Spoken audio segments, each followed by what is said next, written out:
Hey everyone, how's it going? I hope you're doing well. I'm doing well because today we're talking about music and we're talking about the future of music. Partly because, we're winding down 2023, we're looking for a new year ahead, and that's pretty exciting. But I've also been thinking about Kiss a lot lately. Not a band I really listen to, but they've announced that they're going to be continuing on as an avatar band, basically a digital band. Their first show, they've kind of unleashed sort of what that'll sort of look like. And then 2027 is when they've said they'll have their first performance, which I feel is enough time to actually improve from what we did see. And that had me thinking about, we've seen hologram artists kind of pop up all over the place. We've seen kind of cool innovations, as well as people responding to the idea of AI and what does that mean for music. Over the holidays, we have that Steven Wilson generated or AI generated video and lyrics to go with Winter Skies. Um, I listened to that song, and before I knew it was written by AI, it just seemed very lackluster, and not in a way that people have been sort of disappointed by his work lately, but in a way that was like, this seems like something that doesn't quite get what Steven Wilson is about, wrote this. And sure enough, that's true. So I was just kind of thinking like, well, how has technology been criticized in music and music production and music consumption throughout history? I mean, we're not doing that all today, but we're kind of talking about some of those topics. And then how could we actually use that to make something really cool, to do stuff that we can't currently do? And there's some really cool possibilities. So I just have a few kind of props, a few examples. I think all of these topics are worthy of, explorations in themselves, but I have a few. So I think for historical context, we're getting almost to 100 years ago today, almost quite there. Maybe we're only at like 90 or so when instrumentation started going electric. And or even before that, you had the idea of recorded music and people saying when you're going to record music, you're losing that essence of music. And I've got a book that talks a bit about that. Um, and I'll get that's a little more philosophical, a little more deep. So we'll talk about kind of electric instruments and what does that mean for the genre. First of all, the genres we all love today wouldn't happen without electronic instruments of any kind. But one little prop example I've got is the bootleg series here, Bob Dylan Live 66. Now, this isn't the famous 65 concert, but you do still get that impact of, Bob Dylan, famed folk musician going electric, and you hear the crowd booing and yelling Judas at him. And I think that's an example of people saying by going electric, by including a type of instrumentation into our music, you're losing what makes you special as an artist, what makes you unique. And I think Bob Dylan, yes, written some of his best songs with more folk influence, more acoustic influence, but also written some of his best work with more rock influence, more electric influence. Then we get into the idea of overdubs starting in the 50s, actually. But when I was thinking of the idea of overdubs, I couldn't think of a better song than this is classic Queen, but this is the one with Bohemian Rhapsody on it. Queen, fantastic band, fantastic live band, but Bohemian Rhapsody has that famous vocal interlude, the vocal section, which could not be performed live by that band or even potentially with as many live vocalists as you could include, just because of how many layers they did. Sonically, it's incredible. And I think overdubs today, yeah, they can be overdone, especially when you have a live album and then the band goes back and puts on an overdub. That's a little bit of a disappointment.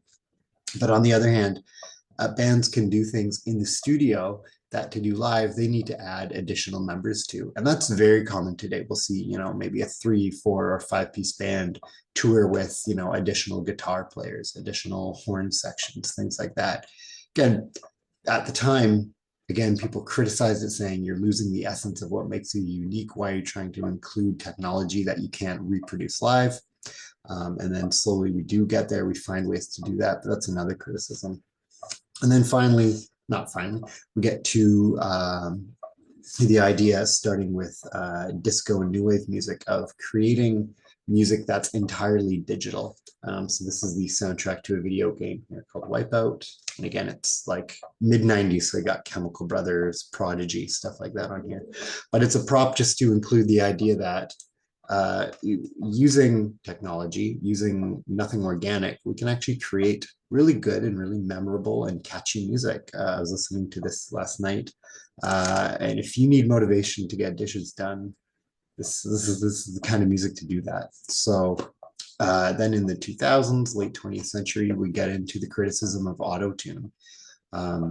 Along with the idea of overdubs, yeah, it's been used to kind of touch up artist performances, but then we actually started seeing it being used as a tool, right? The biggest example I can think of is Cher's Do You Believe? Regardless of whether you like that as a song or not, or you like Cher as an artist or not, it actually really highlighted, it wasn't trying to hide the fact that we're using technology to create something vocally that couldn't be reproduced live. Well, now it can, through the use of that technology. And then you get artists like T-Pain, and especially in hip hop, it kind of got more popular later. Using that as a way to enhance or modify your vocals to do something unique. So now we're talking about AI and holograms and blockchains, things like that, that mostly I don't really understand. And I think a lot of people just hear them as buzzwords to fear, but actually kind of came up with a bit of a list of ways that I think we can use these for the better to make really cool live experiences is mostly what I was thinking of. So we're talking about AI generated music. And for that one, I think I have a bit of a harder time seeing the ways that we can include that. Yes, you can just ask an AI to like, oh, help you with that chord progression. What, mathematically would fit here, or with a lyric, what would fit lyrically here? And that almost feels lazy in a way for the artist. It's like, well, no, if I'm buying your album, if I'm paying to see you live, if I'm taking time out of my day to listen to you on Spotify, on the one hand, yeah, I do. I want to feel that you put in the time and the effort to create something unique. On the other hand, maybe we will get to a point where artists will work so closely with AI that it's almost like a paintbrush, right? It's just another tool to create a sonic tapestry. And I don't know exactly how we'll get there, but I do think there is a way that maybe almost like a pastiche sort of model, like a collage, where artists will be able to pull samples and bits and pieces out of other works that maybe already exist and kind of rearrange them and compose them in a new and really cool way. Now for performance, again, not so much the idea of like auto-tuning or recreating sounds live. I think that's a neat idea and done already. But for me, it was more the audience experience. So using kind of algorithms and data-driven models, I think live sound reproduction will be able to get vastly improved. How many times have we been to a concert or a show and just the band, the sound that they're trying to reproduce does not fit for the venue for whatever reason, either it's too small, too big. It sounds only good on this side of the stadium or the arena and not on that side. I think with the improvement in technology in that aspect, you can probably get live readings and kind of live remodelings and fixings for that. So, I mean, obviously you do still need someone live there to actually make sure the equipment's doing what it needs to be doing, but if it can kind of digitally understand how the human ear works and what needs to be improved, I think for sound that can work, as well as lighting. Again, these bands that do these massive stadium tours, they have a fairly standard light show or a fairly standard kind of setup.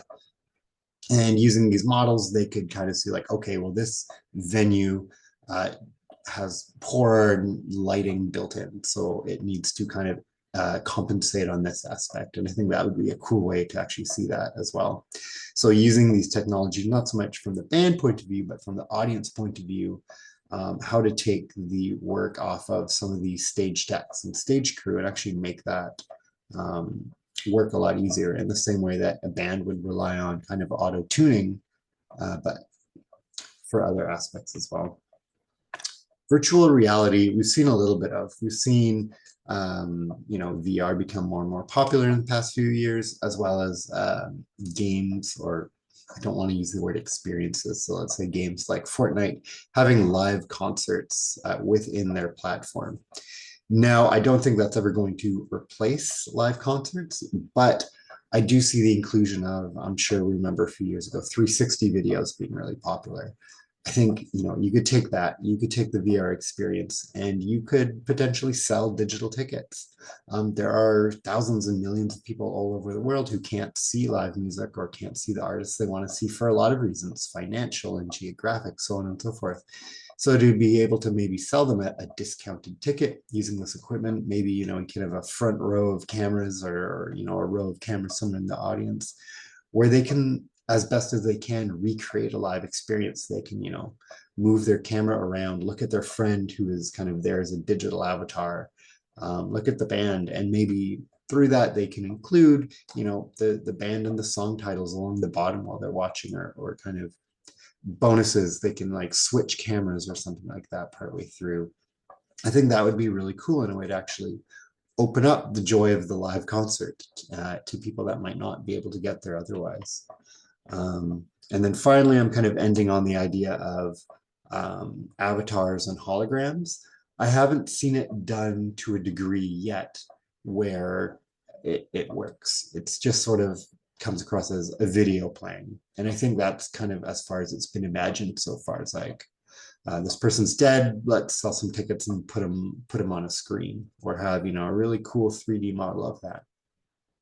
What I would want to see is the idea of almost the idea of prosthetics being used.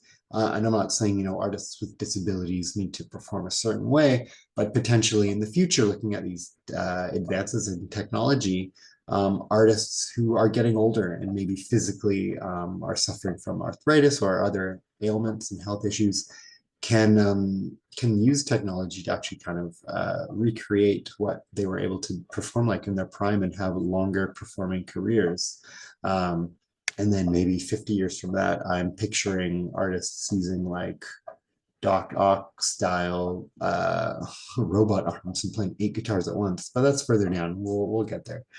But I think the advancements we're seeing in sort of prosthetics and electronic tools used for folks with disabilities, I think we could see the same thing being used for artists with disabilities. But even just in general, including that technology with avatars and holograms, I think we could see some cool advancements, and maybe including that with the live performance instead of what we're seeing is keeping it split up.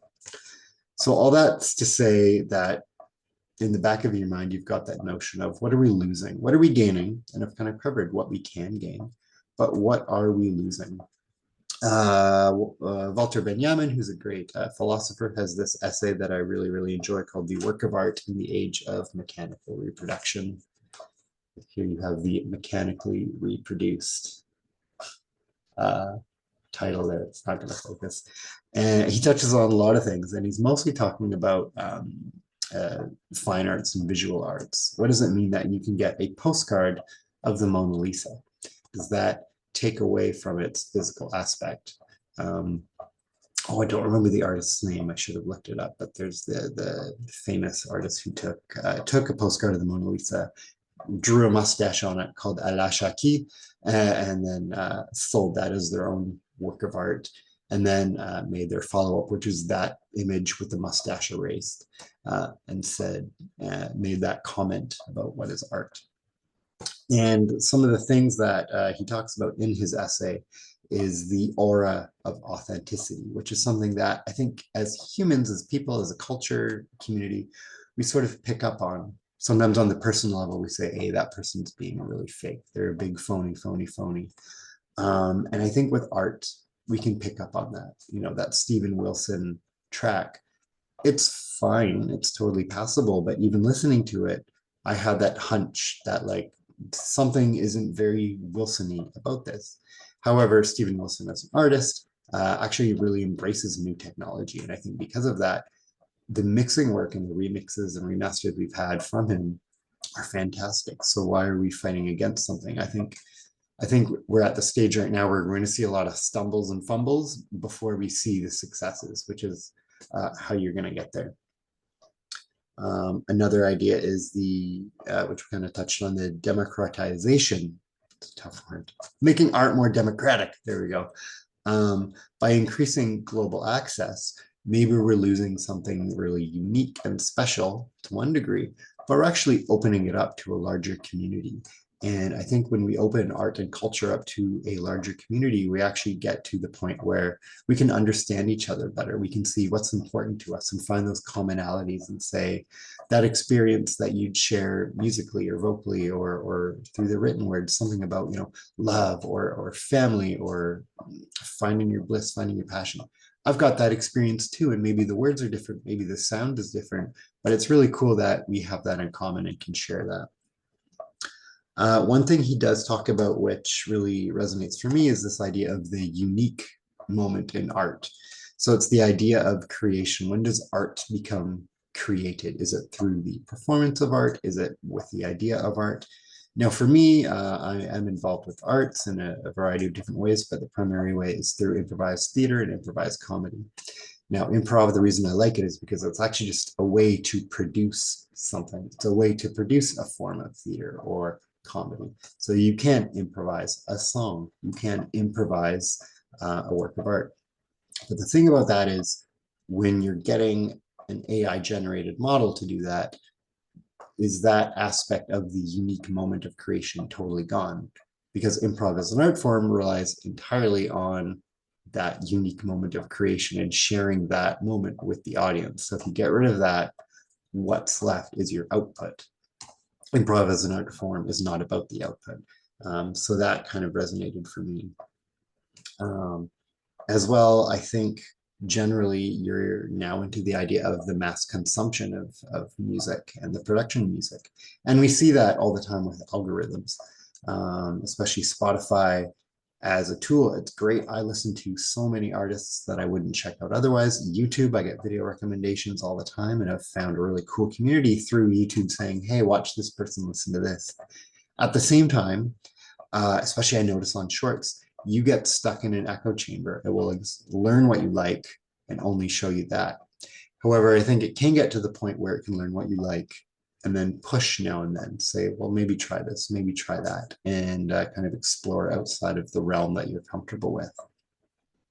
So that was kind of a shorter video. I mean, a longer video in general, but a shorter video that covered a bunch of different ideas that I think are all deserving of their own topic and all discussion.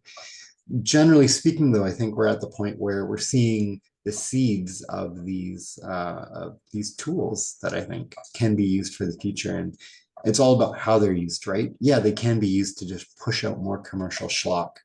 Unfortunately, that's what capitalism as an economic system is. If it's going to be cheap and affordable and produce a profit, that's what will get pushed out. And as a consumer, there is a limited amount of control we have over that versus how much control we have over how things are produced. So I think when we're thinking about how are we going to use these tools, there's some really cool ways that I'm excited to see actually develop. And I'd like to know your inputs on this from kind of the history idea of overdubs and electric instruments to robots and all that kind of cool stuff, because robots are just frankly really cool and awesome. So tell me your top 5 robots. That's what I want to know. Top 5 robots, and I'll catch you next time. Bye.